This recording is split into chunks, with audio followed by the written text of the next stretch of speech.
Monsieur le Président, Monsieur le Ministre, Monsieur le rapporteur, mes chers collègues, nous sommes réunis aujourd'hui pour examiner le texte élaboré par la commission mixte paritaire sur le projet de loi portant diverses dispositions d'adaptation au droit de l'Union européenne dans le domaine de la sécurité. Ce texte, adopté par le Sénat en décembre dernier, poursuit trois objectifs. D'abord, la transposition en droit français de la directive dite Nice, qui impose aux entreprises européennes d'améliorer leur capacité à résister aux cyberattaques. Pour ce faire, seront établies des normes communes de cybersécurité, la coopération entre les différents pays de l'Union européenne étant renforcée. L'objectif est ici de créer un cyberenvironnement fiable au sein de l'Union européenne en vue de soutenir le marché intérieur. Ensuite, la transposition de la directive 2017/853 relative au contrôle des acquisitions et de la détention des armes. Enfin, le titre III du texte vise à transposer en droit interne les obligations prévues par la décision numéro 1104/2011/UE du Parlement européen et du Conseil du 25 octobre 2011 relative aux modalités d'accès aux services publics réglementés offerts par le système mondial de radionavigation par satellite issu du programme Galileo. Il convient de le noter, ce texte a fait l'objet d'un certain consensus, soutenu par presque tous les groupes politiques, tant à l'Assemblée nationale qu'au Sénat.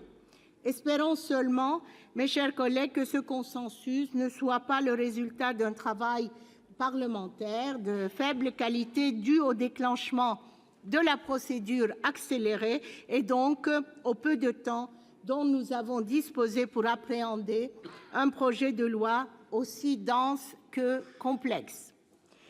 J'ai eu l'occasion de le dire en première lecture, la cybersécurité, la réglementation sur les armes à feu civiles et le positionnement par satellite Galileo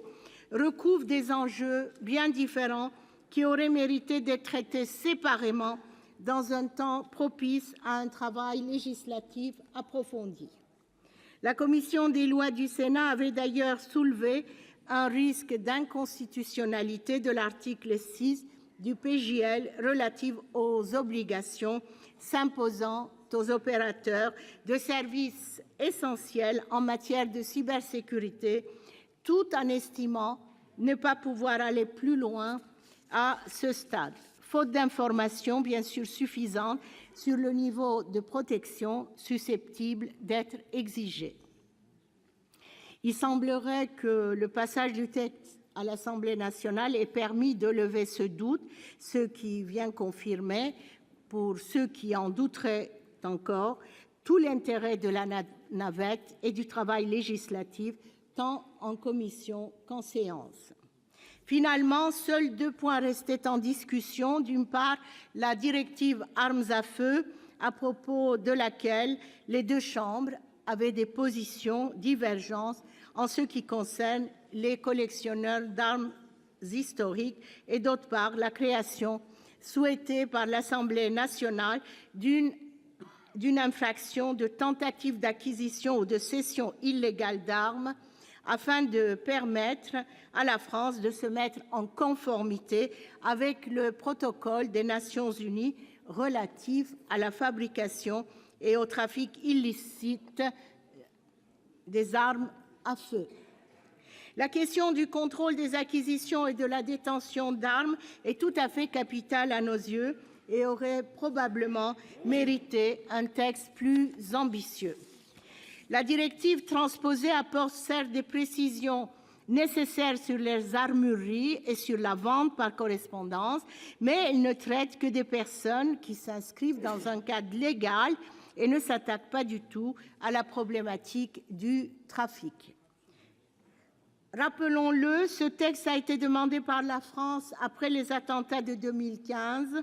dans le cadre de la lutte globale contre le terrorisme. Si les dispositions du texte qui nous est présenté aujourd'hui vont dans le bon sens, elles ne suffiront pas pour mener une lutte